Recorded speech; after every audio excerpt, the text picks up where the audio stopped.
을 해봅니다. 32절에서 오늘 10장 32절에서 알 수 있듯이 노아의 세 자녀가 족속들을 이루어요. 족속들을 이뤘다는 말은 큰 이제 가문을 이루는 것이죠. 민족은 아니고 이제 좀 큰 무리를 이루었습니다. 이들이 동방으로 옮겨가다가 2절에 보면 시날 평지라는 곳에 이제 거하게 됩니다. 시날 평지라는 곳에 거하게 됩니다. 시날 평지라는 곳에 좀 이들이 있어 보니까 살만한 것으로 보여집니다. 성경 말씀을 보니까 그렇게 충분히 진도하게 되고 여겨져요. 그래서 서로 이 노아의 자식들이 얘기를 합니다. 벽돌을 만들어서 견고히 굽자. 벽돌을 만들어가지고 흙벽돌을 만들어서 구우면요, 세멘트로 찍어낸 벽돌보다 더 단단해요. 아주 돌 같습니다. 그래서 이것을 만들어가지고 견고히 굽자. 이래 이제 형제들끼리 의논을 했습니다. 그리고는 4절에 보니까 성읍과 탑을 건설해가지고 우리가 흩어짐을 면하자. 아마 이런 배경에는 옛날에 노아의 방주 속에서, 홍수 속에서 고생했던 그런 형제가 발동했는지는 모르겠습니다. 이렇게 해서 만들어진 것이 여러분 바벨탑이라는 것이에요. 이들이 바벨탑을 쌓은 목적이 있습니다. 그 목적이 두 가지인데, 첫째는 그 탑 꼭대기를 하늘에 닿게 해가지고 우리들의 이름을 좀 내자 그랬어요. 목적이 이게 넘버원입니다. 두 번째 목적은 우리가 이제 흩어짐을 좀 면하자. 이제 홍수도 다 거치고 이제 세상이 다 우리의 것이니까 이제 흩어져가지고 이리저리 살지 말고, 흩어지지 살지 말고 좀 같이 가까이 정리하면 살자. 6절에 보면 하나님이 이 사람들이 하는 것을 보시고는 도저히 이제 위험하다고 판단하신 것 같아요. 좀 위험하구나 판단하시고 언어를 혼잡게 하십니다. 7절이죠. 그리고 8절에 보면 그리고서는 하나님이 사람들을 흩으심으로 탑 쌓는 것을 그 즉시 이제 멈추게 됐습니다. 흩어져 버렸으니까 쌓을 여력이 없는 거죠. 그리고 그 탑 이름을 바벨이라 이렇게 불렀습니다. 사타마란 탑입니다. 하나님 그곳에서 언어를 혼잡게 하셨고 사람들을 흩어버리셨다. 여러분, 하나님을 믿는 우리의 삶의 목적이 무엇입니까? 저와 여러분의 삶의 목적이 무엇이에요? 내 이름을 내는 것이 아니라 하나님의 이름을 내는 것이 우리의 삶의 목적이 되기를 바랍니다. 그러면 하나님 앞에 기쁜 삶이 돼요. 하나님의 이름을 내는 것을 인생의 목적으로 삼는 그 사람들이, 또 목적으로 삼아야 할 사람들이 자신의 이름을 내는 것을 인생의 목적으로 삼고 또 바벨탑을 쌓으려 했고 결국 그래서 무너졌다. 그래서 망했다 하는 것이 오늘 본문의 내용입니다. 모든 믿음의 사람은 우리 주님께서 말씀하셨잖아요. 너희들이 무엇을 먹든지 마시든지 무엇을 하든지 다 하나님의 영광을 위해서 하라. 이렇게 말씀을 하셨는데 우리는 이 주님의 말씀을 우리 삶의 가운처럼 붙들고 살아야 돼요. 삶의 가운처럼. 여러분 지금 뭘 하고 사십니까? 묻지 않아도 저는 압니다. 무엇을 하시고 사시는지 저는 알아요. 또 그럼에도 불구하고 제가 여러분에게 여쭤보고 싶습니다. 직장생활 하시는 분들도 있으실 것이고 또 사업을 하시는 분들도 있으실 겁니다. 또 학생으로서 공부하는 분도 있으실 것이고 또 직장이나 사업을 준비하는 분들도 계실 것입니다. 내가 하는 일의 목적 그리고 내가 하는 일의 그 동기가 하나님을 위해서, 하나님의 영광을 위해서 그 하는 일의 동기가 되고 목적이 되기를 바랍니다. 이렇게 이야기하면 어떤 분은 이렇게 말씀하실 거예요. 나는 일 안 하고 놀아요. 놉니다. 여러분, 놀아도 하나님의 영광을 위해서 노시길 바랍니다. 하나님의 이름을 높이는 것이 노는 동기가 되고 노는 목적이 되어야 복이 됩니다.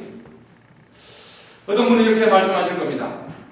아이고, 목공명이 포도청이라 그 일을 하고 삽니다.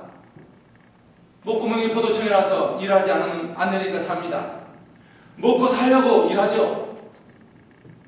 여러분, 그런 말씀 하지 마시고 이제 내가 공부하는 목적, 이제 내가 일하는 목적, 이제 내가 가게 꾸려가는 목적, 내가 이제 직장 생활하는 목적이, 일한 모든 목적이 하나님의 이름을 높이고 하나님 앞에 영광이 되는 목적이 되시길 바라요.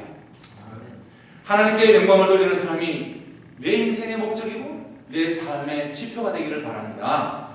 다 같이 한번 오랜만에 한번 따라해 보시겠습니다. 내 사업의 설립 목적은 하나님께 영광을 돌리는 것입니다. 하나님께 영광을 돌리는 것입니다. 내 직장 생활의 목적은 하나님께 영광을 돌리는 것입니다. 하나님께 영광을 돌리는 것입니다. 그러시기를 축원합니다. 아멘. 여러분의 가정도 하나님께 영광을 돌리는 목적에 서 있으시길 바랍니다. 여러분의 신앙생활도 하나님 앞에 영광을 돌리는 목적에 서 계시길 바라요. 우리는 사람이기 때문에 무슨 일을 하든지 간에 그 하는 일에 동기가 있습니다. 여러분, 동기가 있으시죠? 동기 없이 일하시는 분 아무도 없습니다. 사람들은 누군가한테 복수하기 위한 다양한 방법을 사용을 해요. 인생을 살아가면서 간접적으로 복수하기도 하고 직접적으로 복수하기도 해요. 직접적으로 복수하면 간단한 것이죠. 얘는 이, 눈에는 눈 이렇게 복수를 하니까요. 근데 간접적으로 복수하는 사람들이 이렇게 복수하는 경우가 있어요. 내가 싫어하는 A한테 복수하기 위해 가지고 그 A와 가까운 B한테 권한 듯이 잘해주는 방법으로 복수해요.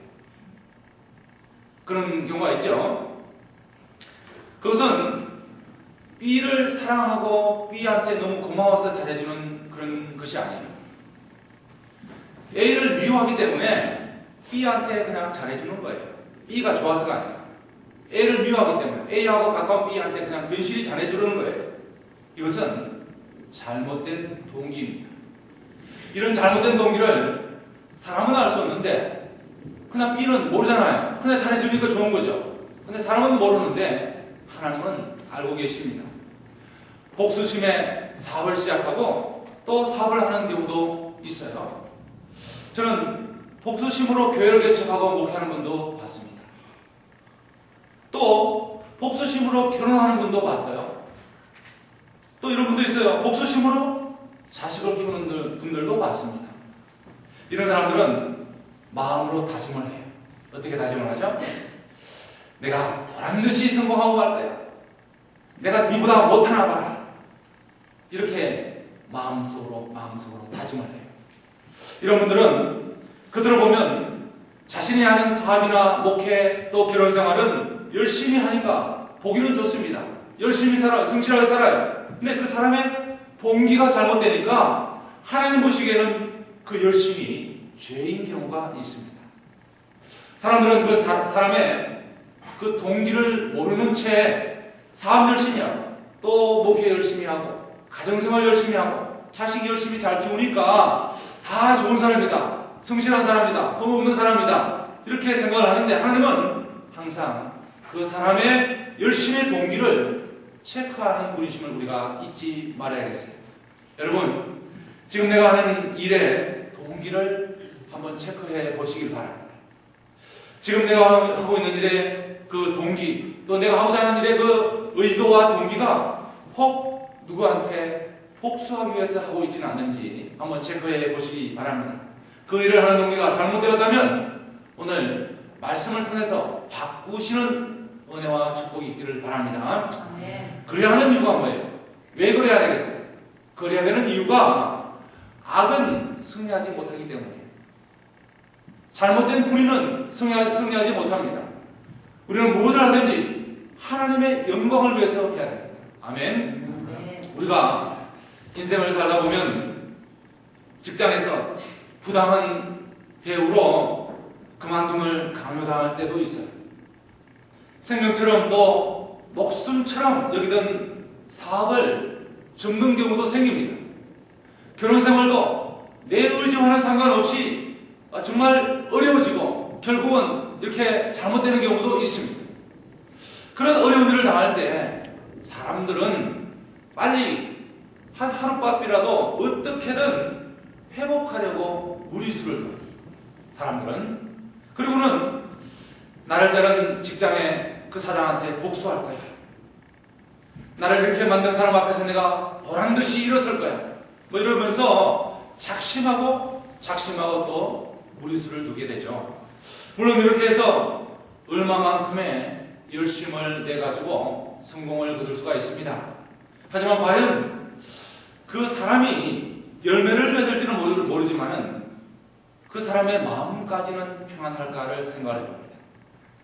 이런 힘든 일을 여러분의 배우자가 당하고 겪는다면 가장 좋은 방법은 마음이 그 사람이 편해질 때까지 참아주고 기다려주고 인내해줄 수 있기를 바랍니다. 성경에도 6년은 일하고 1년은 안식하라 이렇게 하시는데 수십 년 일했는데 잠깐 쉬는 게 무슨 큰 흠이 되겠어요? 사람이 힘든 일을 당할 때는 주변에 있는 사람들이 더 안달복달하지 말고 이렇게 잠깐 쉼이라도 가지라. 쉬는 시간도 복되구나 하면서 마음을 다스리면 훨씬 인생에 무리수를 벗어날 수가 있고 또 부담도 줄일 수가 있는 줄로 믿습니다. 그런데 인생에 힘든 일을 당한 사람들이 마음이 가라앉지도 전에 다 해결 보기도 전에 어떤 일을 벌리게 되면 그 일은 정말 큰 사고를 치게 됩니다. 그 일은 잘못되기가 십중팔구예요. 저는 우리 교회 성도님들은 절대 홧김에 어떤 일을 벌이지 않으시기를 바라요. 할렐루야. 오늘 한번 두 번째 따라 하는데 한번 또 따라 해보십시다. 화가 났을 때는 아무 결정도 하지 말자. 예, 화가 나서 결정한 것은 여러분 다 별로 좋지 않아요. 홧김에 가게 팔고 홧김에 집 팔고 땅 팔고 조상 땅 팔고 그런 사람 잘 되는 경우 없습니다. 홧김에 이혼한 사람 다 후회합니다. 홧김에 밥 안 먹고 굶는 사람 배탈 나요? 예? 그냥 화난 거 밥 안 먹는 거는 또 뭔 상관이래요? 화나서 밥은 먹어야 되죠. 홧김에 공부 안 한 사람 결국 후회합니다. 홧김에 직장을 집어치운 사람 결국은 후회하는 것이죠. 우리가 하는 모든 일의 동기가 주님을 위해서, 할렐루야. 우리가 하는 모든 일의 목적이 하나님의 영광을 위해서 하는 일이 되기를 간절히 축원합니다. 우리 교회가 힘들고 어려운 사람을 도울 때도 전도를 하고 선교를 하고 또 신방을 하고 교육을 할 때도 그 목적이 하나님의 영광을 향해서 있기를 바랍니다. 4절에 바벨탑 쌓는 이유가 온 지면에 흩어짐을 면하기 위함이다 그랬죠. 흩어지지 말자 우리 이제 이랬습니다. 이들이 바벨탑을 쌓은 이유는 바벨탑을 중심으로 해가지고 거기서 살려고 또 하나님의 사람을 처음 만드시고 하신 명령이 생육하고 번성하고 땅에 충만해라. 이 명령을 사람들이 잊어버렸을까봐 하나님은 홍수 이후에 노아의 세 자녀한테 똑같은 말씀을 한 번 더 하셨어요. 여러분 이 하나님의 말씀이 지금까지 우리에게도 그대로 이어지는 명령임을 꼭 기억할 수 있기를 바랍니다. 우리 이민자들은 뭐라고 그러냐면 디아스포라라고 그럽니다. 디아스포라. 흩어지는 사람들이 다 흩어져서 살아간다 그러죠. 우리 이민 온 사람들은 성경 말씀을 이루려고 이 땅에 온 줄로 믿습니다. 그런 원대한 목적을 가지고 이 땅에서 승리롭게 삶을 살아가시길 바랍니다. 이 말씀의 구체적인 의미가 뭘까요? 온 땅으로 흩어지라는 말씀이에요. 이 사람들은 노아의 자손들은 온 땅의 흩어짐을 면하자, 흩어지지 말자 그랬는데 이 말의 구체적인 의미는 하나님의 뜻은 온 땅으로 흩어지라는 거예요. 흩어지라.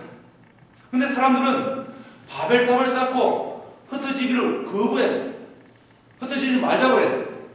흩어지지 말고 여기 다 모여서 같이 함께 살자. 당시 사람들의 생각은 하나님의 뜻과 정반대였어요. 하나님의 뜻은 흩어짐에 있었는데 그 당시 사람들은 하나님의 뜻과는 반대로 흩어짐을 면하기 위해서 바벨탑을 쌓았어요. 우리가 어떤 공동체 속에 이제 일하고 또 속해 구성원이 되다 보면 위임받은 일이 있고 또 명령을 받은 일이 있습니다. 분명히 있죠. 이것을 교회에 한번 적용을 해보겠습니다. 이걸 교회에 한번 적용해 보겠어요. 제가 우리 교회 부목사님들한테 교육적인 일을 위임을 했습니다. 교육부서를 위임한 것이죠. 또 제가 예배당을 이 강대상을 특별히 깨끗하게 뒷정리를 하라 이렇게 명령을 했습니다. 위임이 있고 명령이 있죠. 억지로 이제 구분을 해봤습니다. 명령을 받았을 때는 우리는 머리를 쓰면 안 돼요. 명령을 받았을 때는 몸을 써야 합니다. 몸을. 근데 위임을 받았을 때는 여러분, 위임을 받았을 때는 머리를 써야 돼요. 위임을 받았을 때는 위임받은 일에 대해서는 머리를 쓰고 아이디어를 내가지고 위임받은 일을 내가 잘하도록 많이 노력을 해야 돼요. 하지만 명령받은 일은 달라요. 예를 들어서 이런 예배 후에 강대상 청소를 깨끗이 하시오 이렇게 이제 명령을 했습니다. 이때는 머리 쓰면 안 돼요. 머리 쓰면 곤란합니다. 단순하게 명령받은 그대로 강대상 청소를 깨끗하게 하시면 돼요. 근데 어떤 사람은 명령을 받았는데도 불구하고 머리를 쓰는 경우가 있어요. 명령을 받았지만은 내 생각에는 그 명령대로 하는 것보다는 내 생각이 낫다고 생각을 합니다. 목사님은 강대상 청소를 하라고 하셨는데 내 생각에는 어차피 좀 있으면 미국 교인들도 예배를 드리고 또 낮에도 우리도 예배를 드리고 하니까 그러면 뭐 그게 그거니까 온 하루 다 끝나고 나서 강대상 청소하면 될 거지 한꺼번에 하면 되지 왜 또 청소를 이때 하고 또 저때 하고 해야 되나. 명령에 순종하기보다는 명령받은 것에 내 생각을 보태서 하는 경우가 생겨요. 근데 사실 그렇다는 게 아닙니다. 제가 예를 지금 억지로 드는 거예요. 명령을 받은 사람들이 모르고 있는 중요한 일이 있어요. 그것은 명령한 사람은 그 명령에 대한 의도가 분명히 있습니다. 그 명령 속에. 단지 그 모든 것을 말씀을 드리지 않았을 뿐인 거예요. 말을 하지 않았을 뿐인 거예요. 그래서 명령대로 하지 않는 사람들은 이런 일대로 실컷 해놓고 나중에 욕은 욕대로 먹습니다. 자, 그런 분들이 주로 듣는 말이 뭐죠? 너는 왜 시키는 대로 안 하냐? 이제 이런 말들을 명령받은 일을 머리를 써서 위임받은 일처럼 할 때는 이렇게 욕을 먹습니다. 여러분, 오늘 말씀을 통해서 아주 단순한 원칙을 깨달을 수 있기를 바라요. 위임받았을 때는 머리를 쓰고 또 명령을 받았을 때는 몸을 쓴다. 이게 교회만 그런 게 아니라 우리 직장생활, 우리 모든 삶이 다 그렇습니다. 사장이 직원한테 커피 한 잔 주세요. 이렇게 명령을 했습니다. 요즘 이렇게 명령하는 사장이 있는지는 모르겠는데요. 뭐 저도 사장을 안 해봤으니까 모릅니다. 그러나 이제 TV에서 옛날에 본 걸 얘기하는 거예요. 미스김 커피 한 잔 타 이렇게 이제 요즘은 그렇게 하지 않겠죠. 근데 어쨌든 커피 한 잔 타주세요. 사장이 이렇게 직원한테 명령을 했습니다. 그러면 이 직원이 미스김이 커피보다는 꿀을 타드리는 게 사장님한테 좋을 것 같아요. 커피보다는 아침에 무슨 커피를 잡수었나 해가지고 명령받은 미스김이 커피보다는 꿀이 나니까 꿀을 타오면 좋겠다. 타드리면 좋겠다. 꿀을 타갔습니다. 그러면 사장님이 어때요? 뭐라 그럽니까? 한마디 하죠. 니네 당뇨 있는 거 모르나? 이렇게 한마디 듣게 되는 겁니다. 몸을 써야 할 때 또 머리를 써야 할 때를 구분할 줄 아는 은혜가 우리에게 있어야 돼요. 명령과 위임을 구분할 줄 모르면 명령하는 사람과 또 명령을 수행한 사람이 미묘한 갈등을 형성하게 돼요. 미스김이 커피 한 잔 타오라 그랬더니 꿀물 타오니까 제가 우리 회사에 맞나 생각해 보게 되는 거예요. 명령한 사람은 명령받은 사람이 시키는 대로 제대로 안 하니까 화나고, 또 명령을 수행한 사람은 자기가 명령한 것보다도 내가 머리 써가지고 훨씬 더 잘했는데 뭐라고 하니까 또 기분 나빠요. 또 어떤 일에 대해서 위임을 해줬는데 머리는 안 쓰고 몸만 쓰는 사람도 있어요. 이걸 보면 또 어때요? 답답합니다. 답답해요. 명령을 받았으면 그대로 해내고 위임을 받았으면 기도하면서 머리를 써가면서 거룩한 작품을 여러분 삶 가운데 만들어내시기를 축원합니다. 성경에 보면 하나님 우리에게 위임하신 일이 있고 명령하신 일이 있어요. 성경에 분명히 있습니다. 하나님의 명령 앞에서는 머리를 쓰지 않고 몸을 써야 복을 받습니다. 할렐루야. 이 성경을 여러분 그런 기준으로 읽으면요 얼마나 복이 된지 몰라요. 얼마나 쉬운지 몰라요. 뭐 하나도 뭐 주색색이 필요 없어요. 너무 심플해요. 하나님 말씀하시기를 생육하고 번성하고 땅에 충만해라. 이것이 하나님의 명령입니다. 그죠? 틀림없죠? 명령은 머리를 쓰면 안 되고 몸을 써야 됩니다. 몸을 써야 돼요. 아무리 내 생각에 우리끼리 모여서 하면 더 정나고 좋지 않을까 이렇게 생각이 들어도 하나님의 명령이 땅에 충만하라, 땅을 정복하라 그러면 그대로 따라하면 복된 거예요. 자녀들아 부모한테 순종해라. 이거 명령입니까? 위임입니까? 명령입니다. 하나님의 명령 앞에 자녀들은 머리를 쓰지 말고 그대로 부모님한테 순종하면 돼요. 그러면 분명히 하나님은 축복을 해주신다고 약속해 주셨어요. 너희는 모든 족속에 가서 제자를 삼아라 이랬어요. 이건 명령입니다. 근데 선교지에 나가서 내가 직접 복음을 전할 수 있는 형편이 아니에요. 그러면 내가 있는 주변에서 생활로 복음을 전하기만 해도 나는 명령을 수행하는 하나님의 거룩한 백성이 될 수가 있습니다. 명령은 몸을 써가지고 그대로 순종하고 또 위임받은 일에 대해서는 머리를 써서 멋지게 작품을 만들어내면 나에게 명령 위임한 사람과 사이가 좋습니다. 관계가 좋아져요. 명령을 받은 사람은 반드시 기억해야 돼요. 그분이 이렇게 명령하신 데는 분명 내가 알지 못하는 이유가 있을 것이다. 내일까지 꼭 일을 하십시오. 내일까지 꼭 일을 해야 돼. 이렇게 명령을 받았습니다. 그러면 내 생각에는 왜 꼭 내일까지 하라고 그래?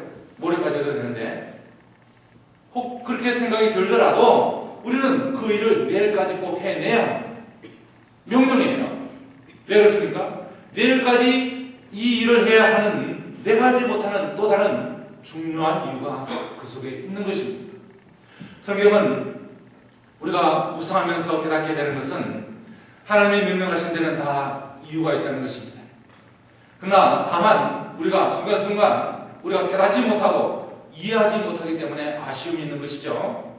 여러분 원수를 사랑하라 이런 말씀은 절대가 이해가 되지 않습니다. 여러분 이 말씀이 이해가 되세요? 여러분 미운 사람을 사랑할 수 있어요? 한번 말씀해 보세요. 정말 어렵잖아요. 그럼 미운 사람은 원수라고까지 표현할 수가 없어요. 정말 원수 같은 사람도 있잖아요. 감정적으로 기억할 때는 그 말씀을 읽으면 정말 열불이 나요. 그 말씀까지. 말씀을 좀 읽으려고 감정을 좀 다스리려고 읽었는데 원수를 사랑하라고 하니까 더 열불 나요. 그러면 하나님은 저 원수 편이야 내 편이야 까지 생각이 들어요. 이해가 안 됩니다. 주님이 원수를 사랑하라는 말씀은 절대가 이해가 되질 않아요. 내 인간적인 생각으로는. 감정적으로 기억할 때는 그 말씀이 나한테 들어오지 않습니다. 근데 성경을 묵상하고 또 묵상하고 또 그렇게 해보면 원수를 사랑하라는 말씀은 결국 나를 위한 말씀인 것을 깨닫게 됩니다. 나를 위한 말씀인 것을 깨닫게 됩니다.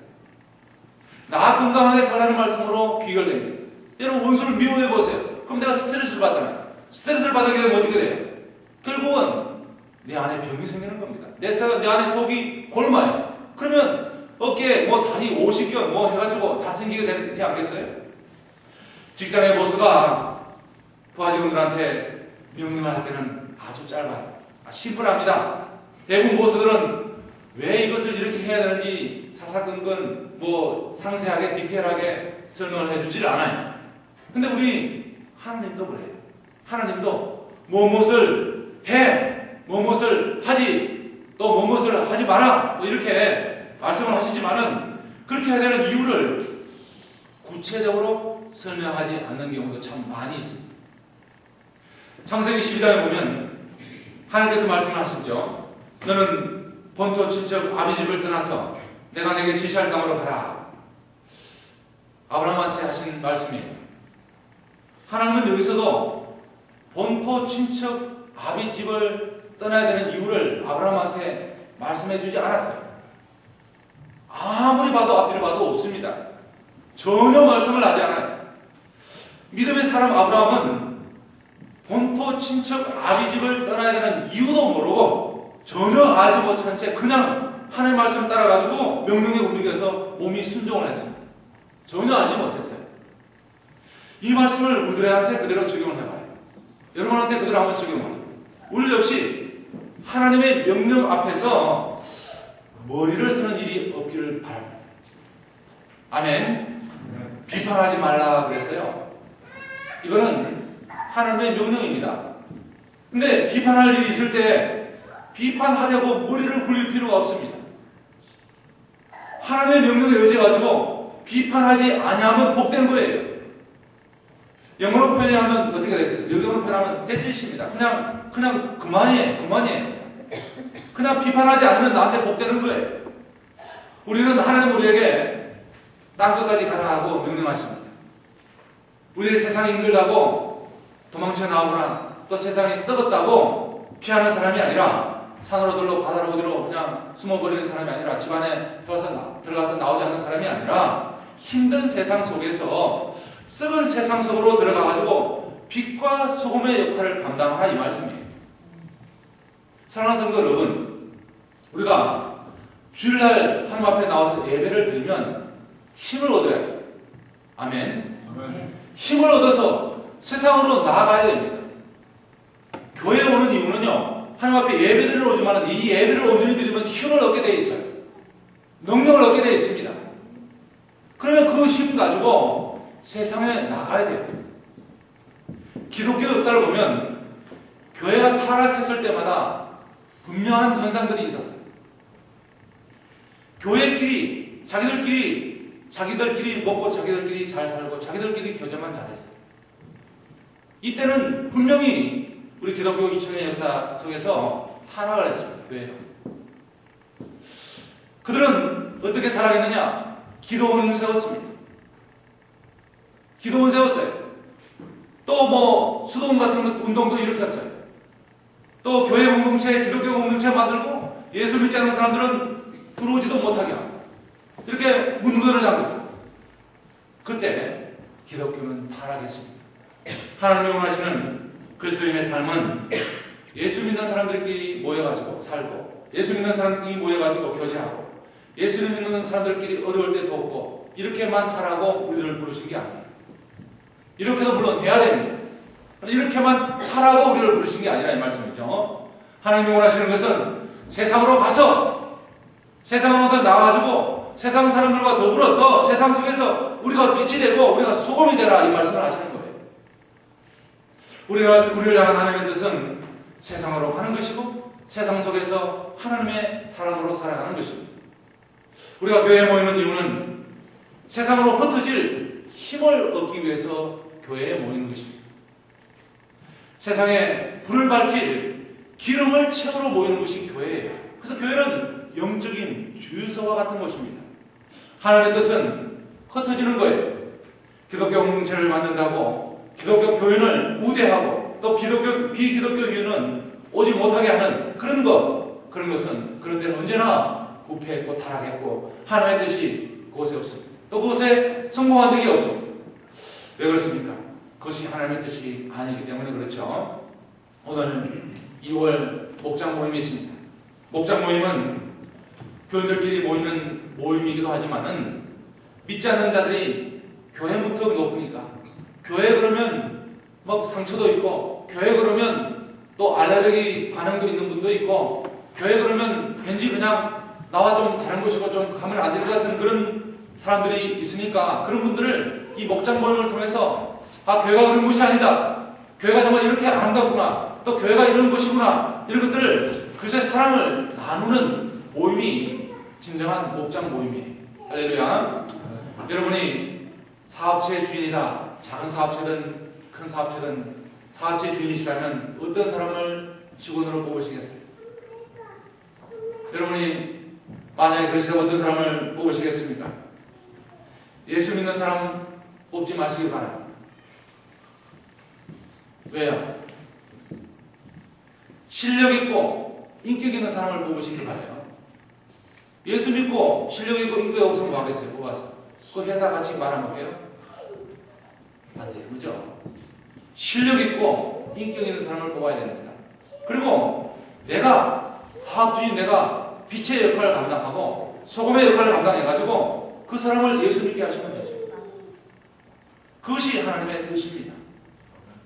우리끼리 재밌게 살아보자는 생각은 또 다른 바벨탑을 쌓는 것이에요. 하나님의 뜻은 우리가 세상 속으로 흩어지는 겁니다. 우리 성도들이 교회에서 받은 힘, 능력 가지고 세상에서 진정한 강한 그리스도인, 그리스도의 좋은 군사, 또 능력의 하나님의 사람으로 살아가시는 저와 여러분들 되기를 간절히 축원합니다. 기도하겠습니다. 이 시간에 우리 함께 기도하기를 원합니다. 합심해서 기도하기를 원하는데요. 말씀을 의지하면서, 말씀을 기억하면서 기도하기를 원합니다. 정말 하나님은 우리를 왜 부르셨을까요? 하나님 왜 우리를 예수 믿게 하셨을까요? 여러분, 그것을 생각해 본 적이 있으십니까? 단순히 이 세상 사는 것이 불쌍하니까, 그냥 우리들을 천국에 그냥 이 세상에 너무 고생하고 사니까 그냥 천국에 우리를 인도하시기 위해서 우리를 부르셨을까요? 왜 우리를 이 세상의 수많은 사람들 가운데 예수 믿게 하시고 별로 잘나간 것도 없는데, 별로 능력도 없는데 우리들을 하나님의 사랑으로 인쳐주시고 불러주셨을까요? 분명히 그 목적과 의도가 있죠. 그 목적과 의도를 우리가 신실하게 감당하고 있습니까? 우리가 하는 일의 동기가 정말 진정 하나님 앞에 영광을 돌리는 동기고 목적이십니까? 이 시간 하나님 앞에 우리 자신을 돌아보고 하나님 앞에 진정한 하나님의 사람으로서 임하기 위해서 우리 함께 간절히 기도하기를 원합니다.